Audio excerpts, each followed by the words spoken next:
नमस्ते दोस्तों, हम बात करने वाले हैं अश्वत्थामा के बारे में। अश्वत्थामा कौरवों और पांडवों के गुरु द्रोणाचार्य के पुत्र थे। द्रोणाचार्य का कोई पुत्र नहीं था।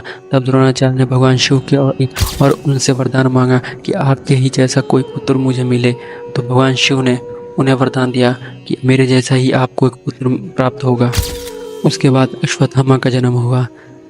उसके रोने की आवाज़ सुन के धरती, आकाश तीनों लोग कांप उठे।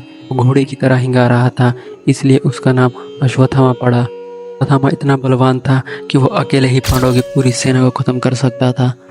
युद्ध में अश्वत्थामा ने कौरवों की तरफ से लड़ा था। भारत का युद्ध चल रहा था। तब युधिष्ठिर ने द्रोणाचार्य को कहा कि अश्वत्थामा मारा गया। युद्ध में एक हाथी मारा गया था जिसका नाम अश्वत्थामा था। तो द्रोणाचार्य ने सोचा मेरे पुत्र की मृत्यु हो गई है, तो वह दुख के सागर में डूब गए और युद्ध के मैदान में ही उन्होंने अपना शस्त्र छोड़ दिया। तभी धृष्टद्युम्न ने उनका गला काट दिया और उनका वध कर दिया। जब अश्वत्थामा को ये सूचना मिली कि उनके पिता द्रोणाचार्य का वध हो चुका है, तो वो बहुत दुखी हुए और क्रोधित हुए। उन्होंने प्रण लिया कि मैं पांडवों के पूरे वंश को खत्म कर दूंगा। उन्होंने रात्रि के समय उनके घर में घुस के 5 लोग वध कर दिया। उसने सोचा कि यह पांडव हैं, पर वह पांडव के 5 पुत्र थे। इससे पांडव बहुत क्रोधित हुए।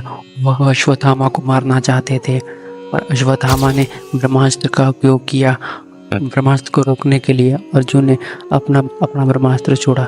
जब यह ब्रह्मास्त्र आपस में लड़ने वाले थे, तभी वहाँ गुरु व्यास आ गए और उन्होंने उन दोनों को समझाया और कहा कि अपने अपने अस्त्र वापस ले लें। अर्जुन ने तो अपना ब्रह्मास्त्र वापस ले लिया, पर अश्वत्थामा को अपना ब्रह्मास्त्र वापस लेना नहीं आता था।